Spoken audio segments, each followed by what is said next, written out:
সমস্ত স্তুতি সমস্ত গুণগান সেই মহান রব্বুল আলামিনের জন্য, যিনি আমাদেরকে তার অত্যন্ত দয়ার পরশে, তার রহমত দিয়ে এই ধুলির ধরা ধরণীতে মানুষ করে বিবেক বুদ্ধি দিয়ে সচেতনতার সাথে সর্বশ্রেষ্ঠ জীব করে প্রেরণ করেছেন, যার প্রশংসা করে আমরা শেষ করতে পারি না। তবু তার শেখানো ভাষায় আমরা তার কৃতজ্ঞতা জ্ঞাপন করে থাকি। আমরা বলি আলহামদুলিল্লাহ। অতঃপর যার অক্লান্ত প্রচেষ্টায় আমাদের এই দ্বীনকে আল্লাহ তাআলা পরিপূর্ণতা দান করেছেন, যাকে শেষ ও চূড়ান্ত নবী বা রাসূল হিসেবে আল্লাহ তাআলা ঘোষণা করেছেন, যিনি দ্বীনের খাতিরে রক্ত ঝরিয়েছেন, সেই মহাত্মা মহাপুরুষ মহাজ্ঞানী মুহাম্মদ মুস্তাফা সাল্লাল্লাহু আলাইহি ওয়াসাল্লামের উপর আল্লাহ তাআলার পক্ষ থেকে শত সহস্র কোটি সালাত ও সালাম অবতীর্ণ হোক। আল্লাহুম্মা আমিন। আল্লাহুম্মা সাল্লি আলাইহি, আল্লাহুম্মা বারিক আলাইহি। আজকে আপনাদের সম্মুখে একটি নতুন বিষয় আলোচনায় উপস্থাপন করব ইনশাআল্লাহ।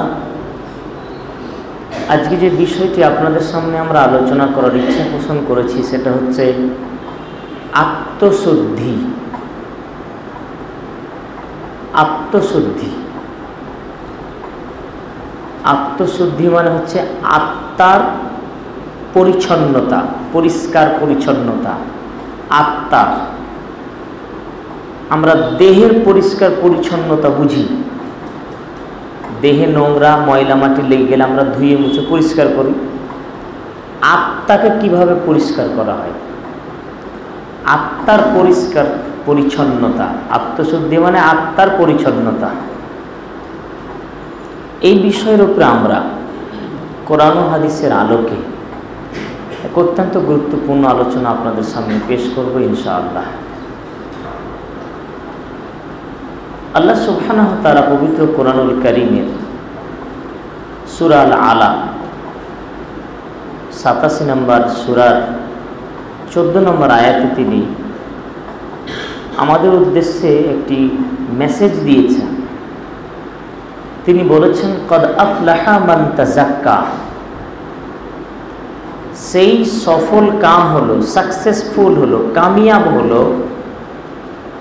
যে লোক নিজেকে পবিত্র করলো, আত্মশুদ্ধি করলো, যে তার আত্মাকে পরিষ্কার করলো, সেই লোক সফল কাম হলো। এটা আল্লাহ বলছেন। যে লোক আত্মার পরিচ্ছন্নতা গ্রহণ করলো, সেই লোক সফল কাম, কামিয়াব, সাকসেসফুল হলো। ওয়াযাকারা ইসমা রাব্বিহি ফাসাল্লা। আর তার রবের নাম স্মরণ করল এবং সালাত আদায় করল। এটি সূরা আল আলার 14 এবং 15 নম্বর আয়াত। আল্লাহ সুবহানাহু ওয়া তাআলা অত্র দুটি আয়াতে আত্মার শুদ্ধি, আত্মার পরিষ্কার পরিচ্ছন্নতার কথা উল্লেখ করলেন, যে সফল কাম সেই হবে যে নাকি তার আত্মাকে পরিষ্কার করবে। আত্মাকে পরিষ্কার করবে মানে কি? আমাদের আত্মার ভিতরে কি ধুলোবালি পড়ে? আমাদের আত্মার ভিতরে কি ময়লা মাটি জমে? আত্মাকে পরিষ্কার করব কি? আত্মা তো দেখতেই পাই না। আত্মা দেখা যায়? দেখেছেন কেউ আত্মাকে? তাহলে আত্মাকে কেমন করে পরিষ্কার করবেন? আত্মা কোন জিনিসের নাম বলেন তো? আত্মাকে দেখতে পাই আমরা, তাহলে আত্মা দেখা যায় না, ধরা যায় না, দেহের কোন জায়গায় থাকে তাও জানি না, তারপরেও আল্লাহ বলছেন যে আত্মাকে পরিষ্কার করলো। যে জিনিস দেখা যায় না, যে জিনিস ধরা যায় না, যে জিনিস কোথায় আছে জানি না, তাকে কেমন করে পরিষ্কার করবেন? তার এই পরিষ্কার নিশ্চয় এই সার সাবান দিয়ে পরিষ্কার পরিচ্ছন্নতার বিষয়কে বুঝায় না, এটা অন্য কিছু পরিষ্কারের ব্যাপার আছে, সেটাই আজকে আমরা বলবো। তার আগে আমরা একটা উদাহরণ আপনাদের সামনে পেশ করতে চাইছি।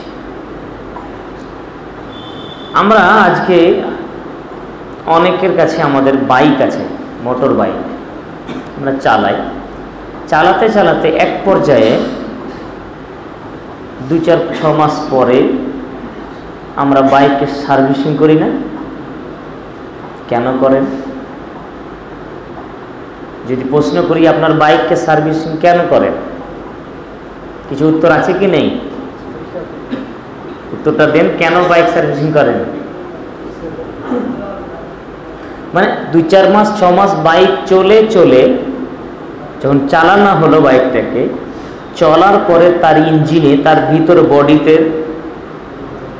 চলার ফলে তার কিছু পার্টসের ক্ষয়ক্ষতি হতে পারে, অথবা চলে কিছু ক্ষয় হতে পারে, বা আরও ইত্যাদি ইত্যাদি, যাতে বাইকটা পুনর্বার আবার সেই ফিটনেস, পরিষ্কার পরিচ্ছন্ন নতুন গতিতে যেমন ছিল সেই গতিটা ফিরে পায়, সেই জন্য আমরা তাকে সার্ভিস করি এবং সার্ভিস সেন্টারে নিয়ে যাই। অনুরূপভাবে আমরা মানুষরা দৈনন্দিন জীবনে চলাফেরা করে করে আমাদের ইঞ্জিনটাও এরকম ময়লা মাটিতে জমে যায়, আমাদের ইঞ্জিনও জমে যায়। তা আমাদের ইঞ্জিনটাই হচ্ছে আত্মা। এই ইঞ্জিনকে আল্লাহ তাআলা পরিষ্কার করতে বলেছেন, আর ইঞ্জিন পরিষ্কার সেন্টারও দিয়েছেন। এই সেন্টারে গিয়ে আপনাকে আপনার জীবনের সার্ভিস করতে হবে। কি কি বস্তু দিয়ে আপনি সেইগুলো সার্ভিসিং করবেন সেটা আল্লাহ তাআলা কোরআনে এবং রাসূল সাল্লাল্লাহু আলাইহি ওয়াসাল্লাম হাদিসে উল্লেখ করেছেন। আর একটা উদাহরণ দিই, আমরা পোশাক ব্যবহার করছি, এই যে পোশাক পরে আছি আমি আপনি, এই পোশাকটা আমরা কি সারা বছরই ব্যবহার করি, নাকি দুই একদিন ব্যবহার করার পর 2-4 দিন ব্যবহার পর আমরা এটাকে পরিষ্কার করি? পরিষ্কার করি না? ময়লা মাটি লেগে যায়, দুর্গন্ধে থাকা যায় না। আর এখন তো গরমের সময়, একটা পোশাক খুব জোর চললে খুব জোর 2 দিন, তাই না? 2 দিনের পরে ঘামের গন্ধে দুর্গন্ধে ছুটে যায়। তার মানে 2 দিন পর পরে আপনি আপনার পোশাকটাকে কি করছেন? পরিষ্কার করছেন।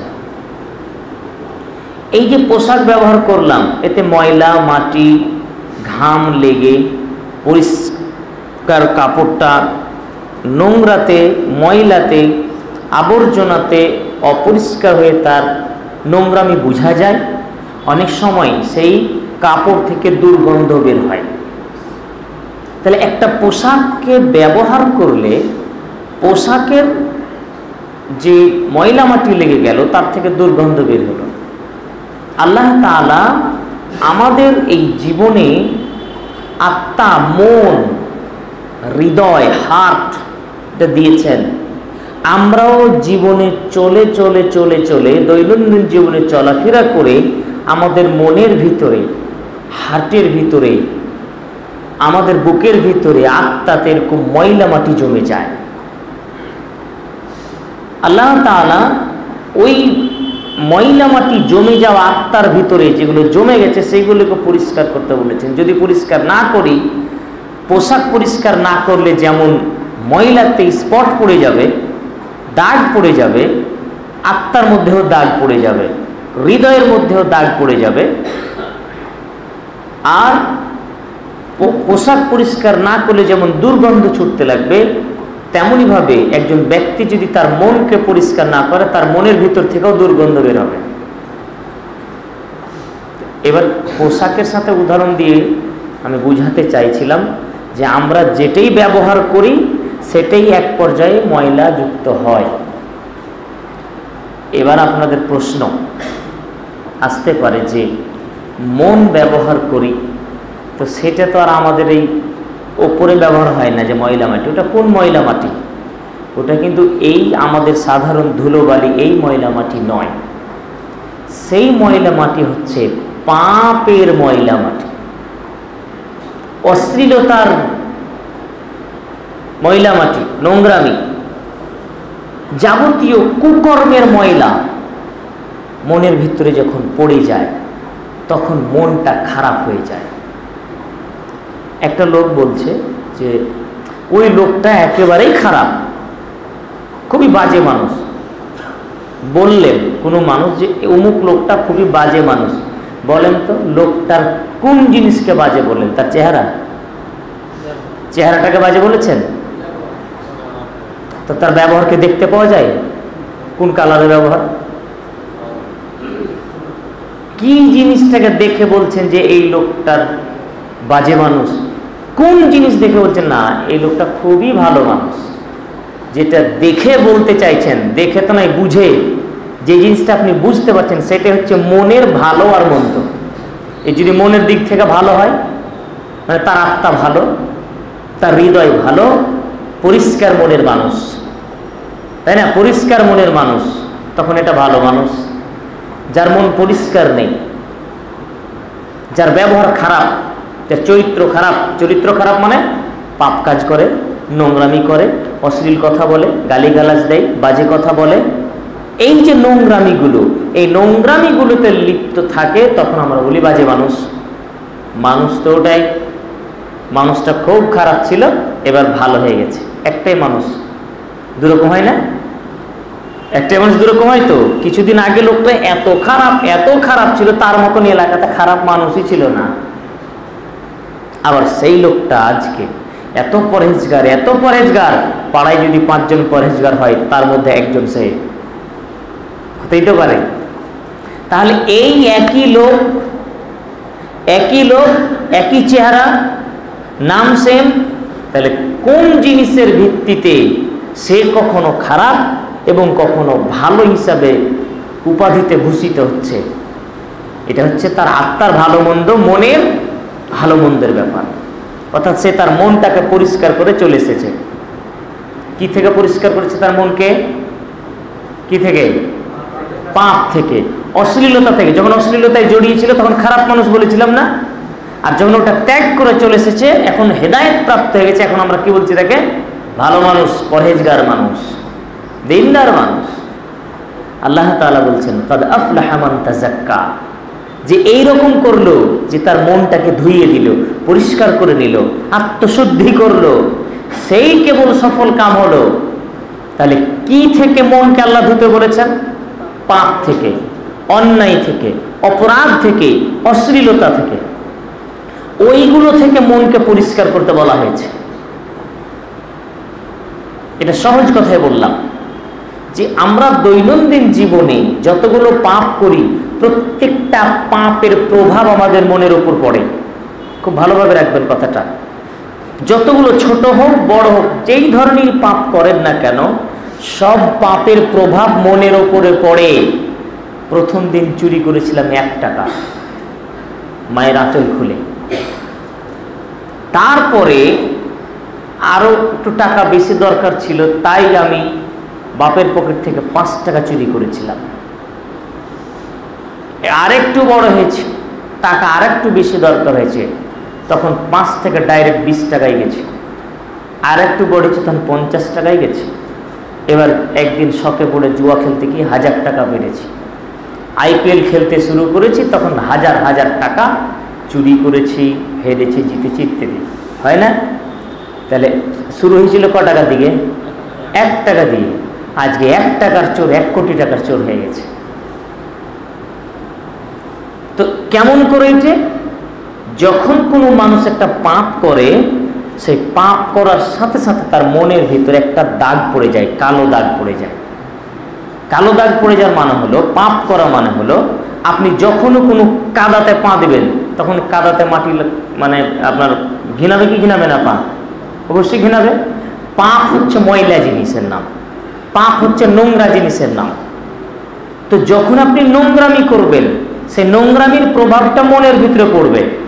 কেউ যদি ড্রেনের ভিতরে হাত ভরে, তো তার হাতে নোংরা লাগবে কি লাগবে না? সহজ কথা লাগবে। কেউ যদি আবর্জনা, ময়লা আবর্জনায় তার কোমর পর্যন্ত ডুবিয়ে রাখে, তাহলে তাতে ময়লা মাটি আবর্জনা জীবাণু লাগবে কি লাগবে না? তো লাগবে। তাহলে যে যত বেশি ময়লাতে নামবে, সে তার দেহে তত বেশি ময়লা লাগবে, তাই তো? কথা কি আমার কষ্ট হচ্ছে বুঝতে আপনাদের? যে যত বেশি নোংরা আবর্জনায় নিজেকে ডোবাবে, তার দেহে তত বেশি ময়লা মাটিতে লাগবে, জীবাণু লাগবে, ভাইরাস ঢুকবে, আরো কি।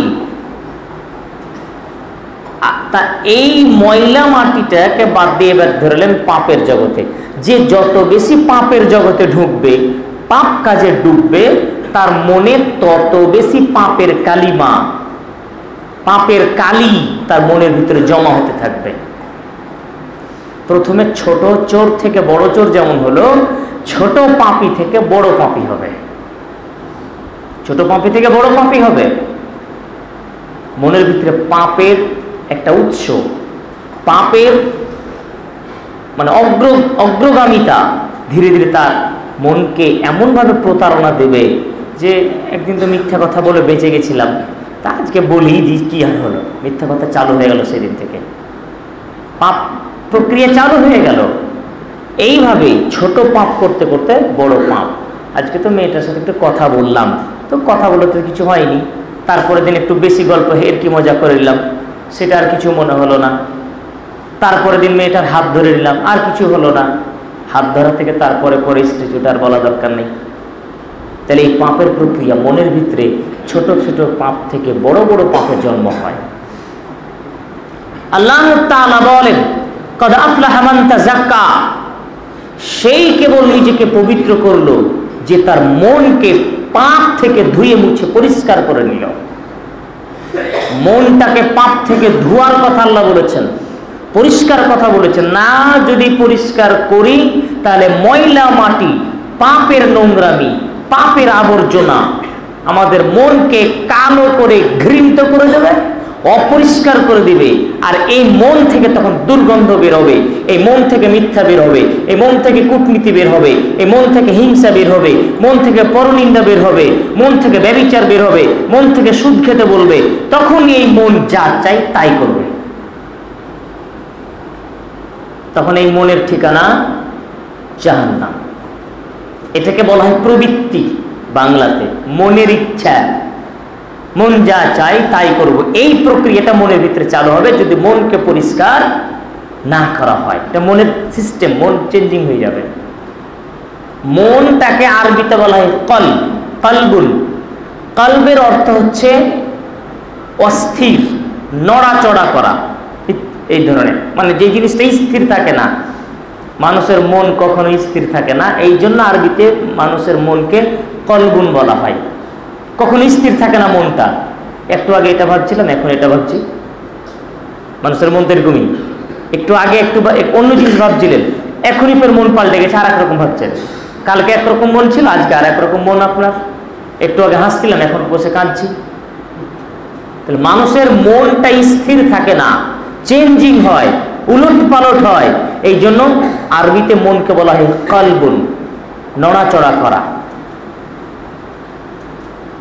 এই মন যেহেতু পরিবর্তন হয়, পরিবর্তন হতে পারে, পরিষ্কার পরিচ্ছন্ন হয়ে পরিবর্তন হতে পারে। একটা কাপড় পরেছিলাম, দুনিয়ার ময়লা ছিল, সেই ময়লাযুক্ত কাপড়কে সার্ফ সাবান দিয়ে পরিষ্কার করে আয়রন করে একদম নতুন ঝকঝকে হয়ে গেল। কাপড়টা পরিবর্তন হলো কি হলো না? পরিবর্তন হলো।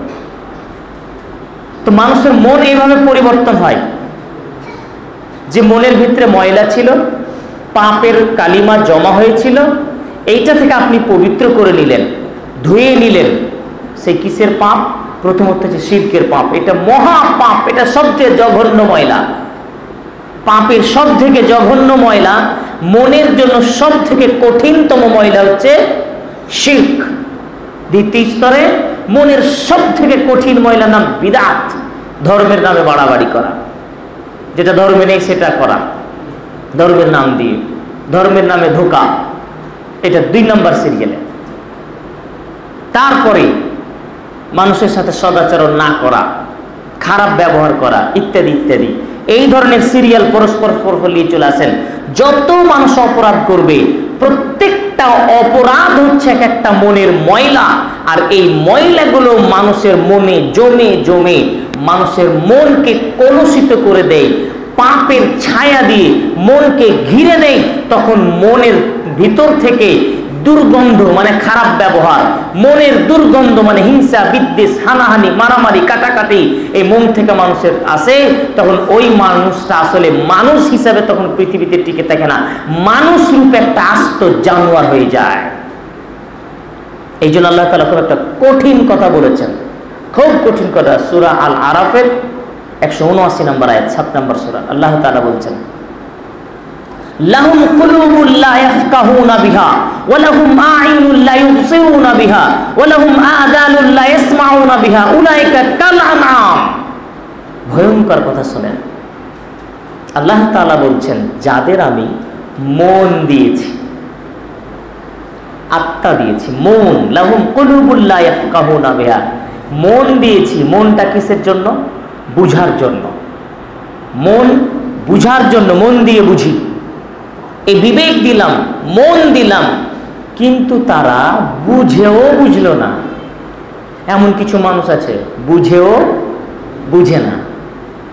আমি তাদের 2টি চক্ষু দান করেছি, তারা দেখেও দেখলো না। আমি তাদের 2টি কান দিয়েছি, শুনেও শুনলো না। মন দিলাম, বিবেক দিলাম, যাতে আমার কথা তারা বুঝে। বুঝে না? মানুষ কি আল্লাহর কথা বুঝে না? দুনিয়াতে মানুষ যা করে সবই তো বুঝে। আপনি কি অবুঝ মানুষ? আপনি কি 2 টাকাকে 5 টাকা বলেন? আপনি কি মাছ দিয়ে ভাত খাওয়ার সময় কাঁটা সহ খান? খান না তো। তার মানে আপনি বুঝেন, তার মানে আপনি বুঝেন, বিবেক আছে, বুদ্ধি আছে, তার মানে আপনি পাগল নন। আপনি তো আপনার স্ত্রীকে কোনোদিন মা বলে ডাকেন না, তার মানে আপনার বিবেক আছে, বুদ্ধি আছে। বউকে তো বউ হিসাবে ডাকেন। পাগল মানেও কিছু বুঝে না, কে স্ত্রী, কে বোন, টাকা পয়সা কিচ্ছু বুঝে না। তা আমাদের তো সব কাজে বিবেক বুদ্ধি আছে, বুঝি না কখন? আল্লাহকে বুঝি না, তাই তো? তাহলে আসলে বুঝি না নাকি বুঝেও বুঝি না? তাহলে আমি দুনিয়ার সবই বুঝলাম আর আল্লাহকে বুঝলাম না, এটা হয়? এটা হয়? কি বুঝতে পারিনি? বুঝেছি সবই, আল্লাহ আছে এটা আমরা বুঝতে পারি না। আপনি বুঝার চেষ্টা করেননি যে আল্লাহ একজন আছেন, আল্লাহর আনুগত্য করতে হয়, আল্লাহকে মেনে চলতে হয়। এই যে বুঝ শক্তি, এই যে বিবেক, এই বুঝ শক্তিটা প্রত্যেকটা মানুষকে আল্লাহ তাআলা জন্মের সাথে দিয়েছেন। প্রত্যেক মানুষ যখন জন্মগ্রহণ করে এই বুঝ দিয়ে আল্লাহ পাঠান যে তোর রব একজন আছে। আল্লাহ তো আত্মাকেই আগে ধরে জিজ্ঞাসা করে দিয়েছিলেন, আলাস্তু বিরব্বিকুম, আমি তোমাদের রব নয়? তা আমাদের আত্মাগুলো কি বলেছিল? ক্বালু বালা, হ্যাঁ আল্লাহ তুমি আমাদের রব। এই যে আল্লাহ ওইটা মেমোরিতে ডাউনলোড করেই পাঠিয়েছিলেন যে আমি তোদের রব। ওইটা মেমোরিতে হাতে হৃদয়ে আমাদের ডাউনলোড হয়েই আছে, আমরা মেনেই এসেছি আল্লাহ আমাদের রব। এই দুনিয়াতে যখন আসলাম, এই দুনিয়ার পাপ, অশ্লীলতা, বন্যতা, বর্বরতা, বেহায়াপনা, নির্লজ্জতা, কুকর্মগুলি করে করে করে মেমোরিকে ভাইরাস এমন করে করে দিয়েছি যে ডাউনলোড ছিল সেটাও আর চলে না। এটা সহজ উদাহরণ দিয়ে বুঝবেন, আপনারা এই উদাহরণগুলো বেশি বুঝতে পারবেন। তাই মেমোরি এখন ভাইরাসে পরিপূর্ণ হয়ে গেছে। আর কি সাপোর্ট করে? মেমোরিতে এখন ভাইরাস। কিসের ভাইরাস? পাপের ভাইরাস। এই পাপ করে করে করে যখন মেমোরি, এই হৃদয়, এই মন আমাদের কলুষিত হয়ে গেছে, তখন আর বাকি কথাগুলো ঢুকে না। ভাইরাস মেমোরিতে নতুন ডাউনলোড কিছু হবে? হবে না তো, হয় না। তাই ওই যে আল্লাহর কথা বলে তখন আর ঢুকে না ভিতরে, কেন? ভাইরাস আছে যে মনে। তো ভাইরাস যুক্ত মনে আল্লাহর কথা ঢুকবে না। আল্লাহ হচ্ছে লাহুম কুলুবুল লা ইয়াফকাহুনা বিহা। আরে ওদের বিবেক দিলাম, বুদ্ধি দিলাম, মন দিলাম, কিন্তু তারা ভাইরাস ভরে নিল, আমাকে বুঝলো না। আমি তাদের 2 চোখ দিলাম, দুনিয়ার সবই দেখেছে। দেখেনি মানে আমরা দেখতে পাচ্ছি আকাশটা ঝুলন্ত অবস্থায় আছে, দেখতে পাই প্রতিদিন সূর্য পূর্ব দিকে উঠে পশ্চিম দিকে অস্ত যায়। আমরা দেখতে পাই অনেক কিছুই, আল্লাহ তাআলার নেয়ামতগুলি আমাদের চোখের সামনে আমরা দেখতে পাই না? আমরা কি দেখতে পাই না? আমার কোচের মানে কোলের কচি শিশু আমার কোলে আছে, পানি দিচ্ছি, খাওয়াচ্ছি, এই শরবত দিতে দিতে আমার কোলে মারা গেল। আমার ক্ষমতা থাকলেও বাচ্চাটাকে বাঁচানো আছে? মানুষ এটা চোখে দেখতে পায় না? দেখতে তো পাই। তাহলে এইগুলো দেখার পরে মানুষের বিবেকে কি নাড়া দেয়? মানুষ কেন একবার ভাবে না যে কুমড়ো গাছটা একবারে লতা পাতার ফল এত বড় বড়, আর বট গাছ বিশাল আকারের ফল ট্যাবলেটের সমান? মানুষ কেন একবার ভাবে না? আল্লাহ বলছে ভাবো, পৃথিবীতে ভ্রমণ করে দেখো, আমি পাহাড় পর্বত নদী নালা গাছপালা পশু পক্ষী সৃষ্টি করে দিয়েছি তোমাদের অনুগত করতে, তোমাদের কল্যাণের জন্য রহমত সারা পৃথিবীতে বিছিয়ে রেখেছি, নিদর্শন চিহ্ন। তোমরা একটা গবেষণা করো না? আফালা ইয়াতাদাব্বারুনাল কুরআন ওয়ালাউ কানা মিন ইনদি গায়রিল্লাহ লাওয়াজাদুহু ফী ইখতিলাফান কাসীরা। তারা এই কোরআন নিয়ে একটু গবেষণা করে না কেন? কোরআন যদি আল্লাহ ব্যতীত অন্য কারো কাছ থেকে আসতো তাহলে এতে পরস্পর বিরোধী অসঙ্গতি কথা অনেক খুঁজে পেত। আল্লাহ বলছে চ্যালেঞ্জ করেছেন, দেখো তোমরা। তো মানুষ তার চোখ দিয়ে এগুলো দেখে না? আল্লাহর নিয়ামত দেখে না? দেখার পরে কি তারা আল্লাহর কথা ভাবে? এটা দেখার পরে আপনি একটা নিয়ামত দেখলেন যে আল্লাহ তাআলা এত সুন্দর এই করেছেন, আল্লাহ তাআলা এত সুন্দর পাহাড় পর্বত করেছেন, এটা আপনি দেখলেন। দেখার পরে আল্লাহর চিন্তাটা, আল্লাহর ভাবনাটা কি মনে আসলো? মানে আসলো না যখন আল্লাহ বলছে তুই দেখেও দেখলি না, তুই দেখেও দেখলি না। আবার পরের কথা তিনি বলেছেন ওয়ালাহুম আযানুন লা ইয়াসমাউনা বিহা, তাদের দুটা কান দিলাম, শুনেও শুনলো না। সকালবেলায় অতি ফজরের সময় যখন আপনি ঘুমাতে থাকেন ব্যস্ত, তখন আপনার বাড়ির মুরগাটাও ডাকে, ডেকে ওঠে না? ডেকে উঠে যায়। গাছে গাছে পাখিগুলো কিচির মিচির শব্দ শুরু করে দেয়, বায়ুর সনসন আওয়াজ, ঝর্ণার কুলুকুলু টান, পাখিদের কিচির মিচির আওয়াজ, এগুলো কিসের মেসেজ আপনি কানে শোনেন তো? মুয়াজ্জিন মসজিদ থেকে, মসজিদের মিনার থেকে আপনার কর্ণ কোহরে একটা শব্দ পৌঁছে যায়, আসসালাতু খায়রুম মিনান নাওম। তার মানে কি?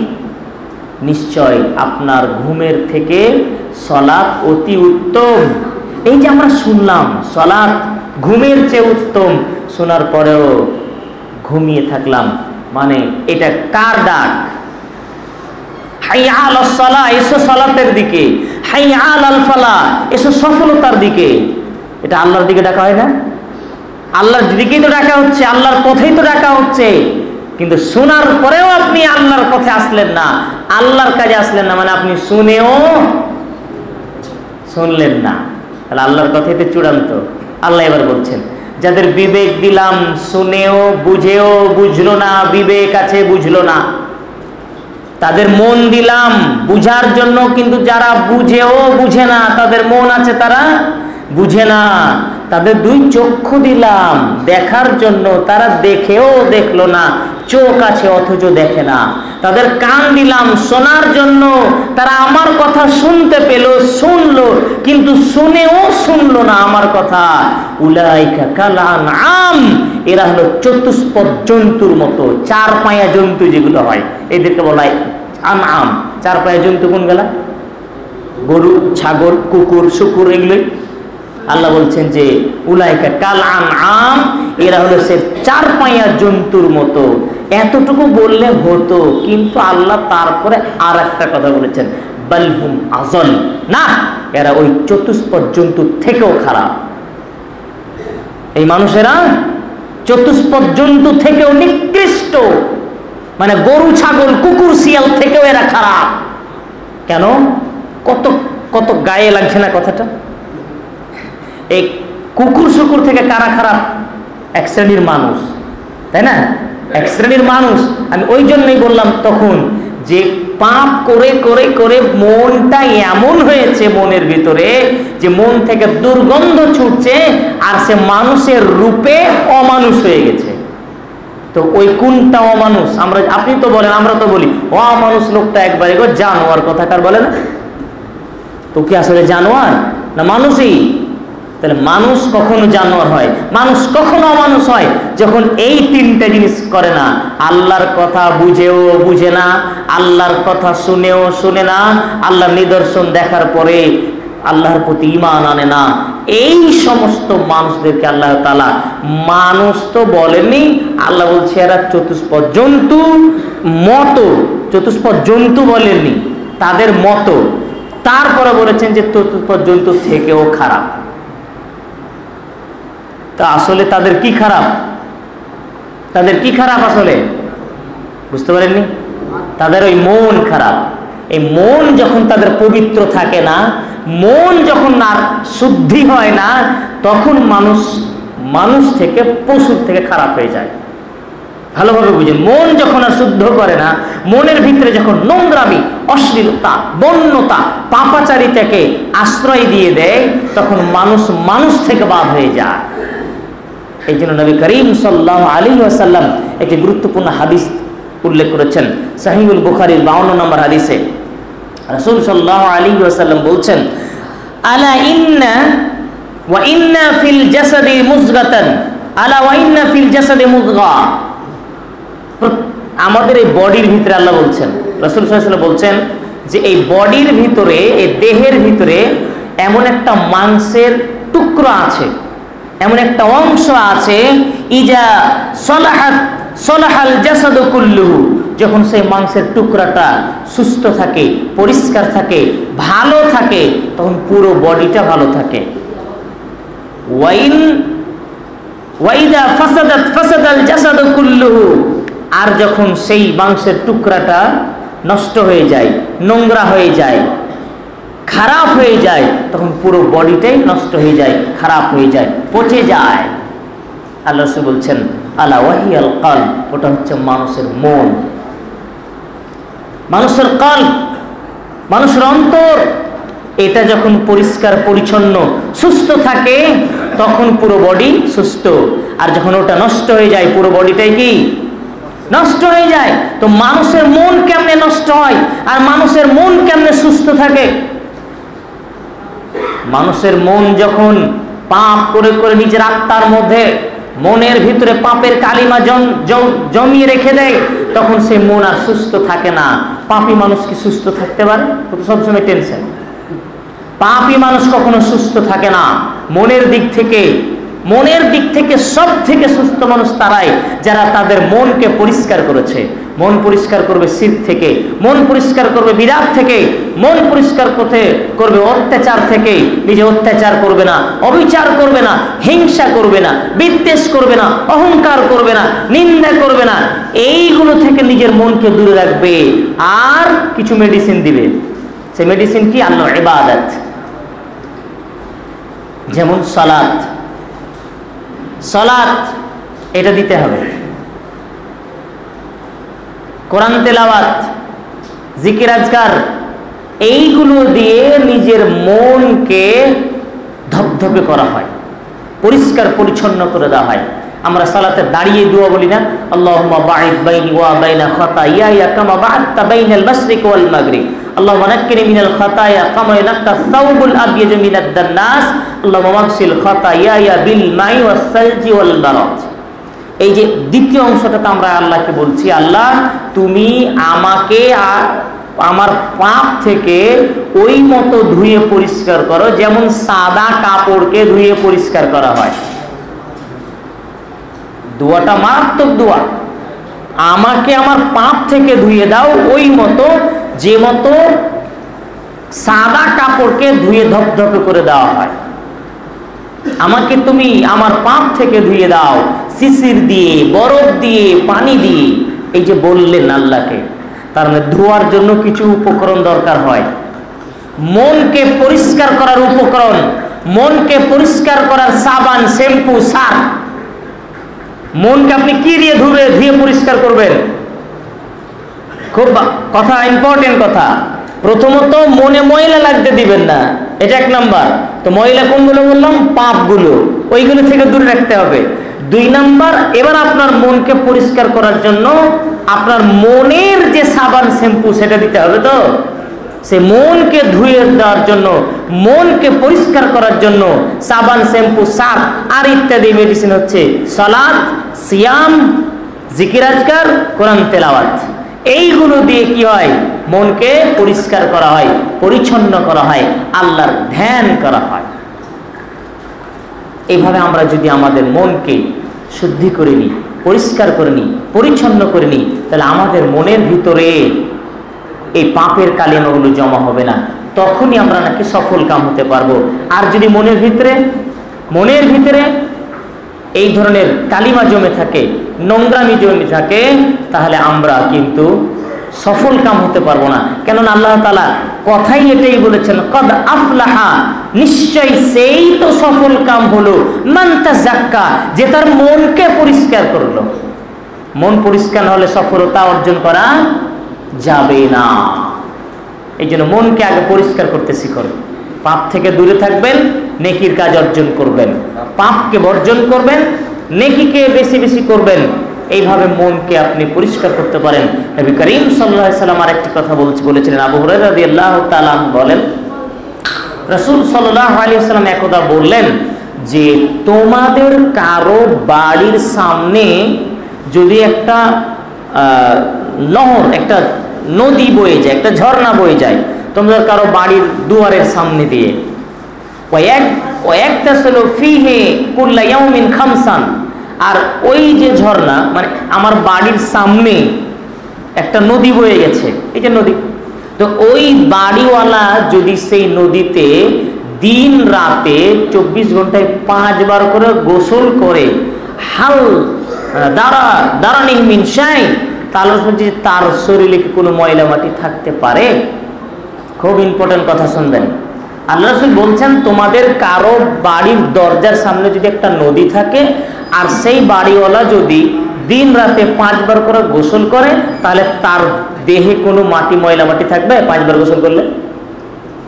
সাহাবীগণ বললেন, লা ইয়া রাসূলুল্লাহ, জি না আল্লাহর রাসূল, একটা লোক যদি দিন রাতে 5 বার গোসল করে দেহে কেমন করে ময়লা থাকতে পারে? রাসূল সাল্লাল্লাহু আলাইহি ওয়াসাল্লাম বলছেন, হাযা মাসালুস সালাতিল খামস, এটা হচ্ছে ওই 5 ওয়াক্তের নামাজের উদাহরণ। এটা হচ্ছে 5 ওয়াক্তের নামাজের উদাহরণ। তো 5 ওয়াক্তের নামাজ পড়ে শরীরের ময়লা দূর হয়? কিসের ময়লা দূর হয়? মনের ময়লা। মনের ভিতরে যে ময়লা জমে যায় জোহর থেকে আসর পর্যন্ত, কি জানি ছোট বড় কিছু পাপ করে ফেলেছি, তাহলে এই মনের ভিতরে জমাকৃত পাপ, জমাকৃত ময়লাগুলি ক্ষমা করার সুযোগ হচ্ছে এই 5 ওয়াক্তের সালাত। এই সালাত দিয়ে মানুষের পাপগুলি কি হয়? দূর হয়, ঝরে যায়, নষ্ট করে দেওয়া হয়। আমরা চেষ্টা করব যে আমাদের পাপ থেকে নিজের মনকে পরিষ্কার করে নিতে, ইনশাআল্লাহ। আল্লাহ তাআলার কাছে আমরা শেষে দোয়া রাখছি, আল্লাহ তাআলা যেন আমাদের এই মনের দিক থেকে আমাদেরকে শুদ্ধিতা দান করেন, আমরা যেন মনের পরিষ্কার পরিচ্ছন্নতা অবলম্বন করতে পারি। আল্লাহুম্মা আমিন। এই বিষয়ে কারো কোনো জিজ্ঞাসা আছে? এই বিষয়ে কারো কোনো জিজ্ঞাসা?